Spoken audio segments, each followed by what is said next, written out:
the France 24 debate. We're following the story a couple of hours ago, the head of the military issuing a statement in Egypt saying he was giving politicians 48 more hours to hammer out some kind of political consensus across the board, or else the army would impose a roadmap, some speculating as to whether or not this means some sort of a coup. You're watching images from Cairo's Tahrir Square. With us to talk about it, not too far away from there, former member of parliament and of the Constituent Assembly, Mona MAKRAM EBEID. She teaches political science at the American University of Cairo. From London, Zaïnab YASSIN of the Muslim Brotherhood-backed Freedom and Justice Party.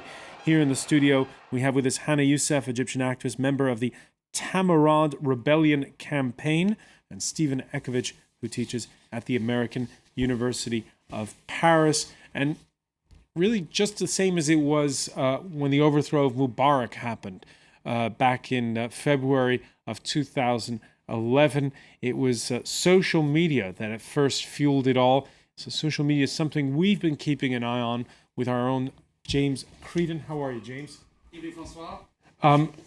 On this story, passions running thick. Yes, indeed. I'll just show you some of the reaction we've been seeing on social media this evening. So take a look at this tweet here. The release of a statement by the armed forces now, regardless of content, implicitly puts Morsi below the army now. So in other words, saying that the hierarchy has shifted along with that statement that came out this evening.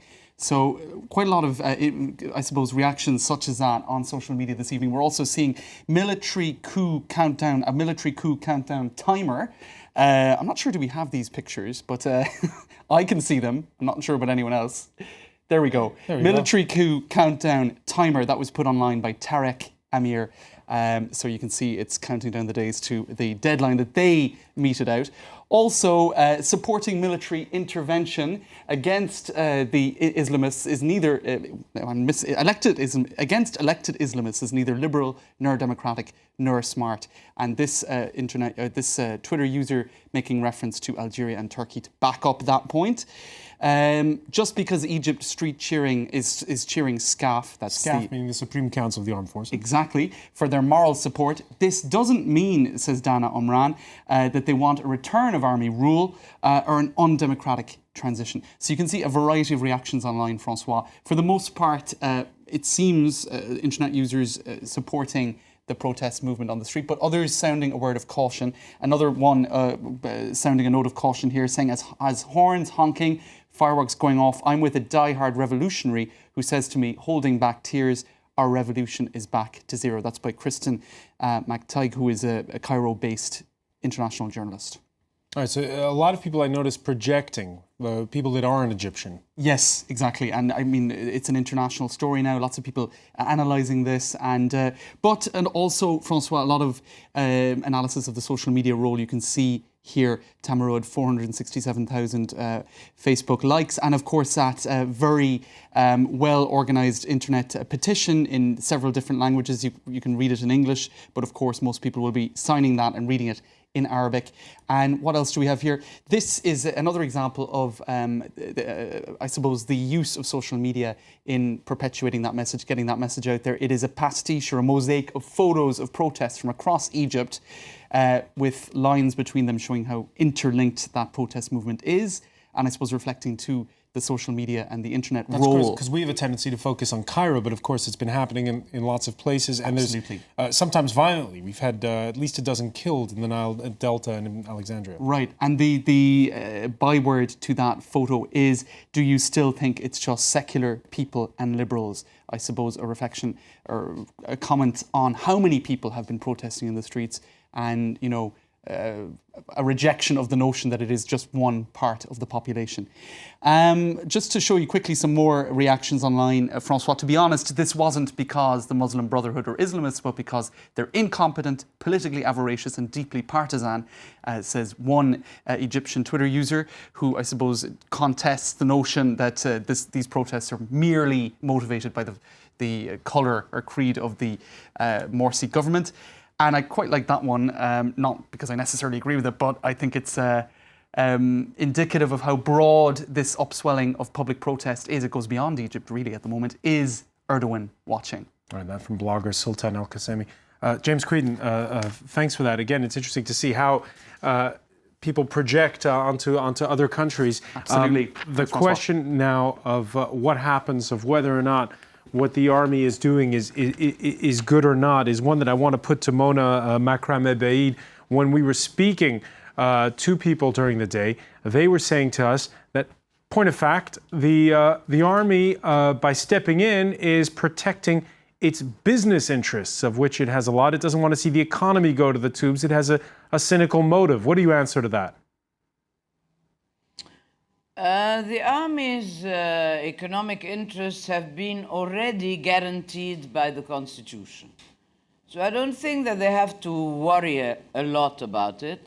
And in fact, they have offered to pay off some of the debts that Egypt is facing now.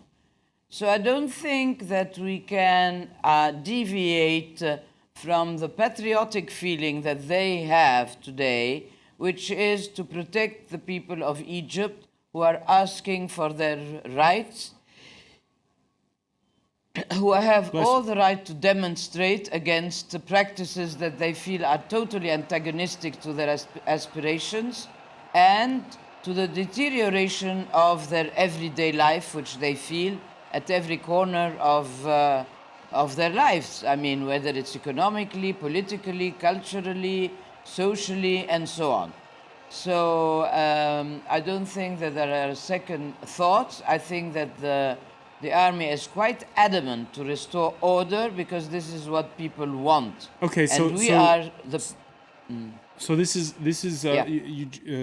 is done for patriotic reasons. Hanna YOUSEF, you've been a guest on this program in the past, and you've been quite vociferous in saying that the army is guilty, in the past at least, of a lot of nepotism, has a lot of fingers in lots of different pies when it comes to state-run companies and even beyond that. Do you agree that this is nothing to do with their economic interests? I can't really. I think that there are two issues. Like I said, I think there is the army, and I think there is the Supreme Council, the SCAF. And I don't think things change overnight. But I think we are now in a situation where there's a standoff between a very large majority of the people and the people in power. And the chips have changed in just the past 2 months when the Tamarod campaign opens. And I would like to comment something that Madame MAKRAM EBEID said, that the Tamarod campaign and the people who signed on the petition did not ask the military to make a constituent assembly or to make the presidential assembly. They asked the military to take do their job and to protect the people from attack. So that's two different things. But if the military is, I can't say if the military here is doing its patriotic job or if it's protecting economic interests, because I think it's a bit too early to say, but I don't think things change overnight. Mona MAKRAM EBEID? Yes, I never said that it is the Tamarod people who asked for a redrafting of the Constitution and the things that I have said, a presidential council. It is us. I said it is us. It is us, the meeting of the eminent personalities who met yesterday morning, who were headed by a former minister, by a former chief of the security organization, by one of the well-known writers, by myself, and 5 or 6 people. They have reached now 50. This is when we sent the draft, which is an appeal to the army to restore order, not to govern, but right, to restore order. Not to govern. Zaïnab YASSIN, there is one aspect of this that we haven't really discussed. Right now we're treading in these uncertain waters over where Egypt's institutions will go next. One of the big questions that's been posed is Parliament, and there were supposed to be parliamentary elections. Those seem to have been delayed. Would things not have been a lot simpler if a parliamentary election was already on the way, and there was an elected parliament. Perhaps, and mistakes have been made, and President Morsi has acknowledged that. But can I just add that if Tamarod really gathered 22 million signatures, why do they not wait with confidence, patiently wait for the parliamentary elections, acquire power in the parliament, and then change the constitution and acquire powers through a democratic process? However, the Tamarod campaign signatures and the whole campaign, the reliability and validity has been questioned over and over again. And it's unlikely that those 22 million signatures are real. Hanna YOUSEF? First of all, the Tamarod campaign has invited and asked international observers to read and to count the signatures and to validate that they are correct. Second of all, why not wait? Because every day that goes with Morsi in power, bigger, larger and larger catastrophes happen. You say catastrophes. What catastrophes? Catastrophes like the president going on television, sitting quietly by when one of the preachers that sympathize with them incites to secular violence against Shiites in Egypt, and a catastrophe that the president goes out and pretty much declares holy war in Syria, or goes to Ethiopia and does a diplomatic disaster, putting the supply of water to the country at risk, very big risk. Other catastrophes are the complete disarray of security in Sinai, with no evidence of any competence or even any will to do any difference. So either we sit and wait and play the game. But what you're describing are bad policy decisions, in your view. Has he done anything that, in your view, breaches the Constitution, is worthy of impeachment? First of all, we are talking about, with the representatives of the Muslim Brotherhood, we're always talking about this democracy thing, because they talk about the ballot box. The ballot box is a method. When 3 or 4 months later, the president goes out and makes a constitutional declaration and says, I am above the law, and the Constitutional Assembly that I make is above the law. And the Shura, the Senate, that has not been elected to have legislative powers, is now a legislative assembly and is also above the law. We're not talking about democracy. This is ludicrous, in my opinion. Democracy is not just putting a vote in the ballot. Democracy is also not arresting journalists. Democracy is not the first law that came after Morsi gave himself unconditional powers was to change the labor union law, restricting the right for organization. And democracy is not sending police dogs on striking workers. So I think we should just end this charade of talking about the democracy with the Muslim Brotherhood. On Twitter, a comment using the hashtag F24debate, the people must occupy the parliament, declare its demands from there to emphasize its sovereignty before any election. A constitution must be written, and political Islam banned. Now, political Islam is something that you follow, Stephen EKOVICH. Well, the adjective political is important because Islam is different in every political setting. And here we have a government in Egypt that's very strongly influenced by the Muslim Brotherhood. And I think that your guest today has pointed out the problem here, the essential of the problem, and that is a democracy is much more than elections. It's an institutional balance. Institutional balance and freedoms of speech and expression and are also required. And those exist to lead to compromise. And I think that the failure of the president, we see with these millions of people in the street, is precisely that he did not know how to bring Egyptians together, or at least the many sides of Egypt, not just the two sides of Egypt. So that has to be seen as a failure in presidential leadership. On the other hand, it would be a shame to see a military intervention or a military coup d'etat, because it would be better for the Egyptians to decide on their future using the ballot box, but also respecting, so you'd once like again... to see parliamentary elections happen? We should have seen parliamentary elections. We don't have a lawful parliament for the moment in Egypt, and that's really a shame. That's been one of the mistakes, not only a policy mistake, but a political mistake of the president. So the mistakes have built up. It's his balance sheet. It's not a brilliant one. There's a lot of despair in Egypt. as your guest in Egypt has said, there's despair in the social despair, cultural despair, economic despair, political despair. And when that kind of despair builds up, I think we can only conclude that those in power today have failed. And I don't know if there can be lessons learned from this massive demonstration, and all of those 22 million signatures, we'll see if they're verified, will lead the president to change course and to adopt a real democratic impulse, which is the impulse to bring together all sides of Egypt and to govern not from one side, but to try to see the opinions and the values and the interests of all sides, or many of the sides of Egypt. Right. That's been the failure of Egyptian democracy up until today. On Twitter, it's not about political Islam, says David. He's just saying simply, it's one thing to be elected democratically and another then to say you are above the Constitution. Again, an unconventional alliance, seeing Salafists and liberals side by side in Tahrir Square. It's confusing, even to those protesting, like a former Muslim Brotherhood supporter quoted by the New York Times, who said that he has a hard time making heads or tails of it all. The unity is gone. As a governing party, the Brotherhood has turned out to be a bunch of losers, while the opposition in the street now includes too many elements of the former autocracy. The people who killed my friend and who tried to kill me. This sort of sense that this coalition is too disparate to make any sense. Hanna YOUSEF.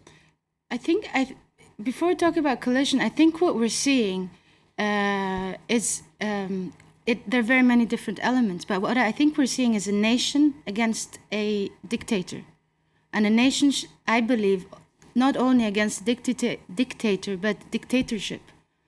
So yes, there are elements in this group of people, these millions on the streets, that were supporting the old dictatorship. But I don't think it, like your guest said, lessons have been learned.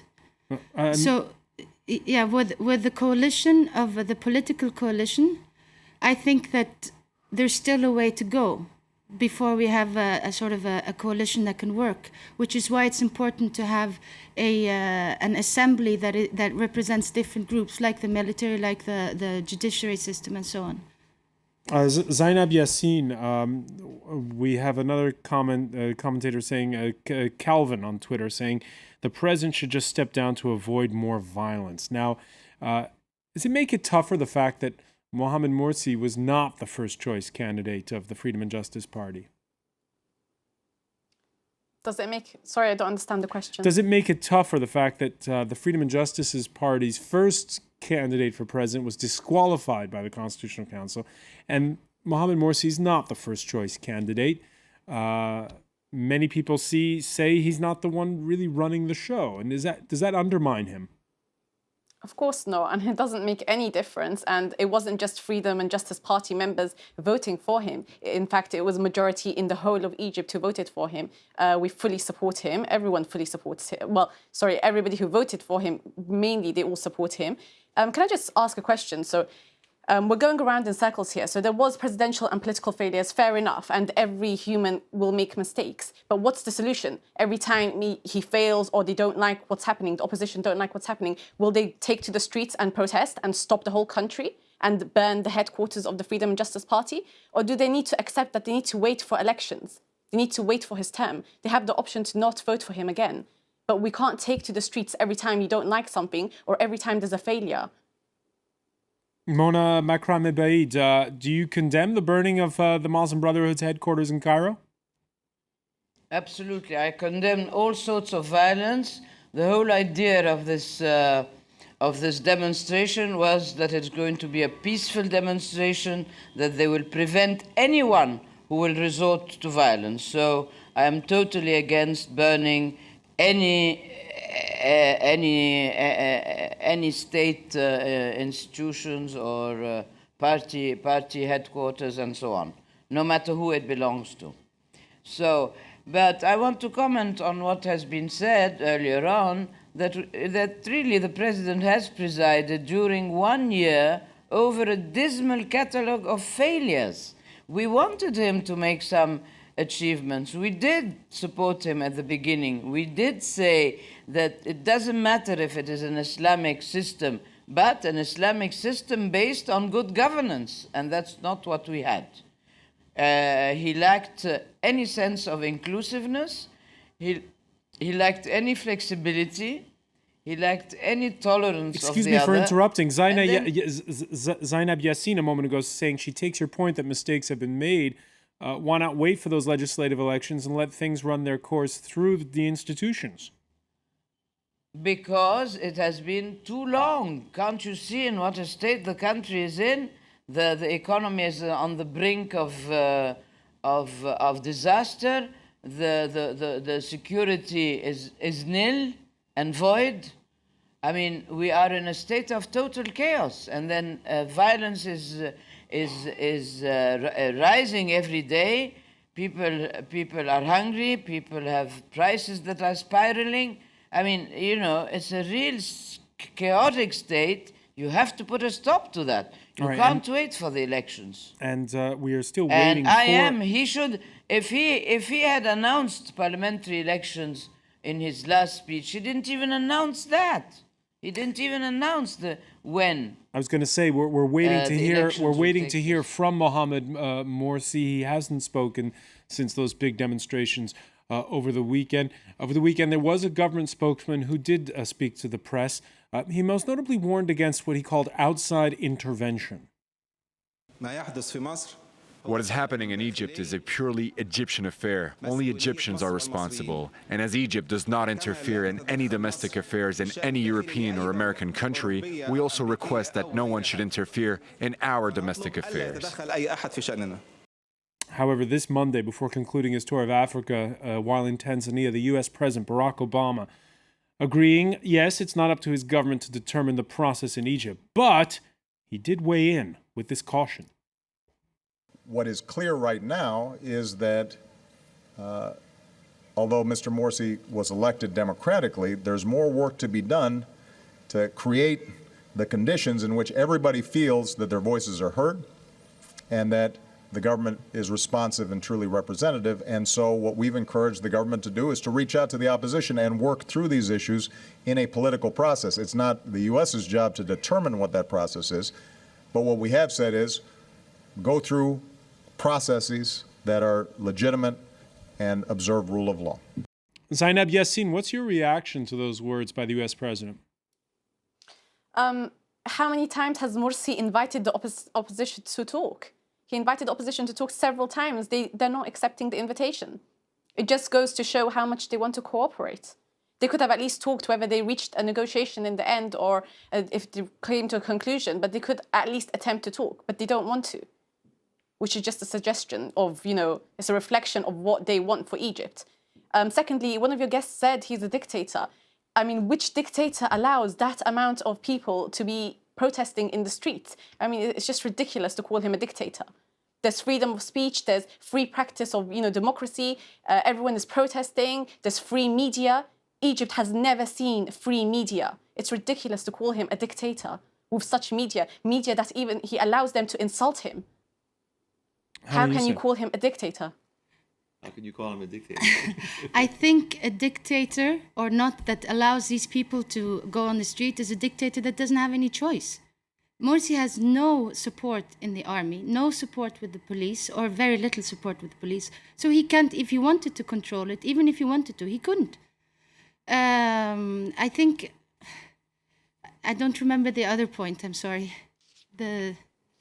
It was the point about how there is the outstretched hand to sit down, and maybe something. Can something happen in these 48 hours? Why not sit down? Just in the past, the president comes with a constitutional declaration saying, I am above the law, and then he goes to the opposition and said, let's sit down and talk. At the same time, while the police is shooting live bullets on protesters, who in their right mind would go and negotiate with somebody who at the same time is killing? It's the same time with same as with the Mubarak regime during the 18 days in January, where they were saying on television, let's talk, and they were killing people on the street. And the only person who went to talk with the Mubarak regime was Mohamed Morsi. and the Muslim Brotherhood. All right. It's one thing to say, come and talk to me. I'll listen to you. But after you've talked to me, I'm going to do it my way anyway. Yeah. So it's one thing to talk and another thing Right, to we'll see arrive how- at a compromise We're going to see after how the talking. next 48 hours unfold. I want to thank you, Stephen EKOVICH. I want to thank Hanna YOUSEF, Zaïnab, YASSIN for joining us from London. And I also want to thank Mona MAKRAM EBEID for being with us in Cairo. Thank you for being with us here in the France 24 debate.